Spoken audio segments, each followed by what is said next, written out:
Hello friends. Unity आज के platform पे आपका स्वागत है। मैं फैली रहा हूँ। तो जैसा कि अपना जो आंसर राइटिंग के जो सेशन चल रहे हैं, तो उसमें लगभग लगभग अभी अपनी 8 क्लासेज हो चुकी है। तो मैं फिर में बता रहा हूँ कि सबसे ज़्यादा महत्वपूर्ण होता है क्वेश्चन को समझना। और उसके देखो, एक चीज़ ये याद रखना कि अपन देखो, अभी जब धीरे धीरे आप सब्जेक्ट ऑब्जेक्ट पढ़ोगे तो नॉलेज आपके पास अच्छा खासा आ जाएगा। एक सबके यूपीएससी खासियत होती है, यूपीएससी की तैयारी में टाइम लगता है, ये सब अच्छी बात है। तो लगते लगते नॉलेज हो जाता है। अब बात ये होती है, जब तक क्वेश्चन की डिमांड आप समझोगे नहीं ना, तब तक दिक्कत होती है। फिर मैं बार बार बता रहा हूँ, तो आपको क्वेश्चन को समझना सबसे ज़्यादा इंपॉर्टेंट है। और अब क्वेश्चन को समझने के लिए सबसे ज़्यादा महत्वपूर्ण होता है उसके जो कुचले जो वर्ड होते हैं, जो उसके पीछे जो वर्ड होते हैं उनको समझना, और फिर उसके आधार पर आंसर देना। तो यही अपन अभी बार बार बहुत लास्ट क्लास से भी, लास्ट क्लास में डायग्राम वायग्राम ये सारी चीज़ें मैं दिखा रहा था। बात आती है कि जो है आंसर के फार्मूट का अपन 2-3 क्लास पहले भी ले चुके हैं। एक क्लास ये है और आगे एक आध क्लास और आएगी अभी, एक आध 2 क्लास इससे रिलेटेड।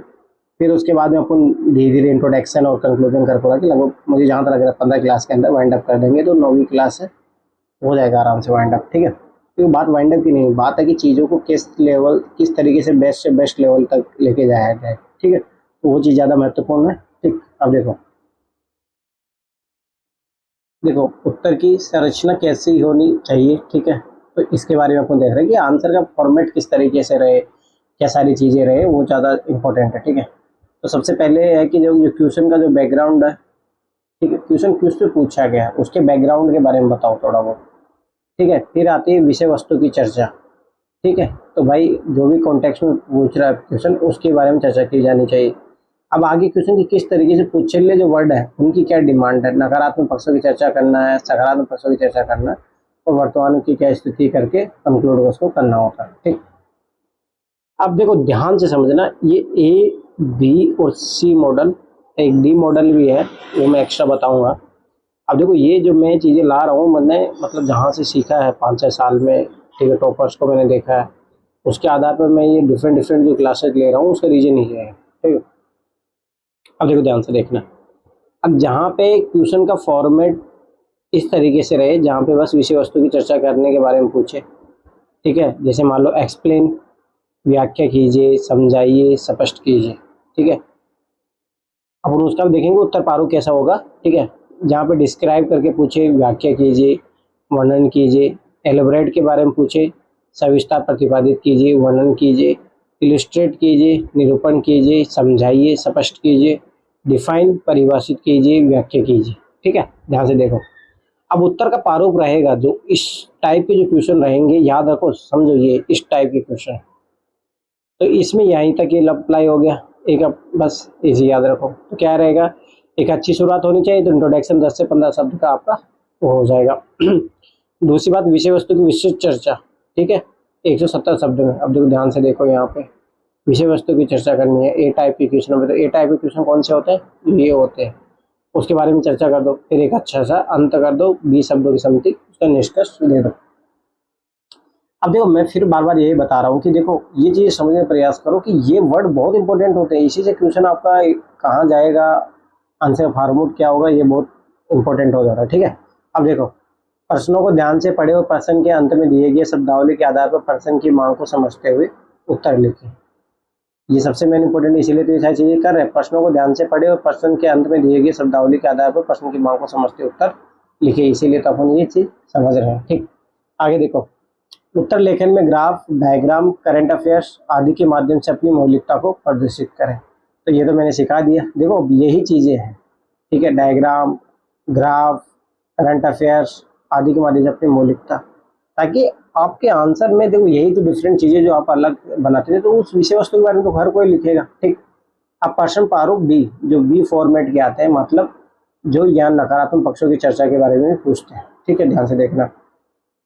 तो क्या आएगा, क्रिटिकली एक्सप्लेन, आलोचनात्मक व्याख्या कीजिए या समालोचनात्मक व्याख्या कीजिए, क्रिटिकली डिफाइन, ठीक है, क्रिटिकली एलिबरेट, क्रिटिकली इलिस्ट्रेट। ठीक है, ध्यान से समझना। अब देखो ये वर्ड अपने पास पहले भी थे, बस क्रिटिकली जोड़ दिया इसमें, तो समझ में आता क्या होगा, एक पक्ष और इसमें नकारात्मक पक्षों की चर्चा हो जाएगी। तो अपना यहाँ पे देखो नकारात्मक पक्षों के, अब यहाँ से लेके यहाँ तक ये सारी चीजें होगी। ठीक है, बस ये चीज़ ध्यान से समझना है। एक अच्छी शुरुआत इंट्रोडक्शन पार्ट आ जाएगा आपका, ठीक है, विषय वस्तु की विस्तृत चर्चा, उसके बारे में अच्छे से आपको बता देना, तो वो 100 शब्द हो गया। उसके बाद में नकारात्मक पक्षों की चर्चा 70 शब्द के समथिंग, ठीक है। एक अच्छा अंत होना चाहिए, पर याद रखोगे वो सकारात्मक पक्षों की चर्चा के साथ होगा, क्योंकि आपने नेगेटिव बातें बता दी, तो यहाँ पे पॉजिटिव चीज़ें भी आपको बता के फिर अंत करना रहेगा, तो वो ज़्यादा बेहतर तरीका रहेगा, ठीक है। अब प्रश्न प्रारूप सी, अब ध्यान से इधर देखो, इसका मतलब है सी का मतलब है इसमें पृष्ठभूमि भी आएगा, विषय वस्तु की चर्चा भी आएगी, नकारात्मक पक्षों की चर्चा भी आएगी और सकारात्मक पक्षों की चर्चा भी आएगी, ठीक है। अब ध्यान से देखना, इवैल्यूएट मूल्यांकन कीजिए, मूल्यांकन का मतलब क्या हो गया, पॉजिटिव और नेगेटिव। परीक्षण कीजिए, एग्जामिन कीजिए, पॉजिटिव नेगेटिव। एग्जामिन या परीक्षण कीजिए, ठीक है। जिसका चर्चा करना, विवेचना करना, पर चर्चा कीजिए, टिप्पणी कीजिए, तो इस टाइप के जो होता है डिस्कशन जो भी है, उसमें पॉजिटिव नेगेटिव सब तरह की चीज़ें निकल के आती है, ठीक है। कमेंट करना, समीक्षा कीजिए, टिप्पणी कीजिए, तो इसका मतलब ये है कि पॉजिटिव नेगेटिव दोनों चीज़ें आएंगी। एनालाइज, अकाउंट फॉर, विवेचना कीजिए, विश्लेषण कीजिए, तब भी पॉजिटिव नेगेटिव दोनों आएंगे। तो इस टाइप में आंसर का फॉर्मेट क्या होना चाहिए, एक अच्छी शुरुआत होनी चाहिए 10 से 15 शब्द में, ठीक है। विषय वस्तु की संक्षिप्त चर्चा हो 30 से 40 शब्द में। अब इसके नकारात्मक पक्षों की चर्चा 60 से 70, विषय वस्तु की सकारात्मक पक्षों की चर्चा, और एक अच्छा अंत होना चाहिए।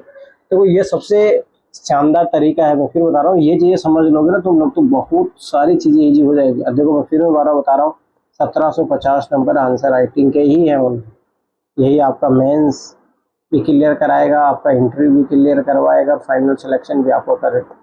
ये आपके हाथों में है, ठीक है। तो ये चीज़ याद रखना।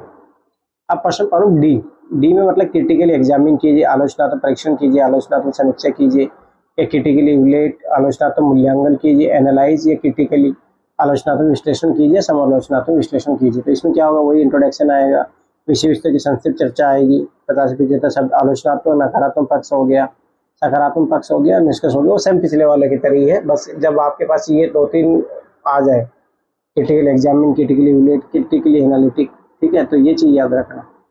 तो वो चीज़ है, बस और कोई अंतर नहीं है, ऐसे तो यही सारी चीज़ें हैं वो सेम है, ठीक है। तो फिर मैं बार बार बता रहा हूँ कि देखो, एक चीज़ याद रखो, 70 से 50 नंबर का आपका मेंस होता है। अब ये आपके हाथों में, ये सारी चीज़ें सीख लोगे ना, मैं बता रहा हूँ यूपीएससी का एक जो आपका जो डर है वो खत्म हो जाएगा। फिर मैं बार बार बता रहा हूँ, इन चीज़ों को समझने का प्रयास करो, मैं फिर बार बार बता रहा हूँ, ठीक है। तो ये अपना एक सेशन खत्म हुआ। देखिए छोटी छोटी क्लासें लाएंगे, ताकि आप बस इन जो चीज़ें हैं इंपॉर्टेंट वो नोट डाउन करते रहना, ठीक है। ये जो मैं पीडीएफ भेज ही देता हूँ, एक अपने आंसर राइटिंग की अलग से एक बुक बनाओ, उसमें सारी चीज़ें जो जितनी क्लासेज हुई है उसको पीडीएफ को नोट डाउन करो, तो ज़्यादा से ज़्यादा फायदा रहेगा, तभी फायदा मिलेगा। फिर जब भी क्वेश्चन लिखने जाओ तो ये याद रहने चाहिए। तो बार बार जब भी क्वेश्चन लिख रहे हो, देखो अच्छा संरचना टिप्पणी, तो वहाँ पे क्या लिखना होता है, इसको अप्लाई करोगे ना, मैं फिर बार बार बता रहा हूँ कि अप्लाई करोगे तभी सही। इसलिए मैं वो जो आज अपने बात हुई थी GS1 और GS2 का मैं टेस्ट लूँगा, मतलब कि अगस्त से, तो इससे क्या होगा ना, ये शब्द वहाँ देखने को मिलेंगे, तो ये सही से अप्लाई करनी है। फिर मैंने फ्लो चार्ट डायग्राम में सारी चीज़ें सिखाई, वहाँ पे अप्लाई करना है आपको, ठीक है। तो थैंक्स फॉर वॉचिंग, फिर मिलते हैं नेक्स्ट सेक्शन में।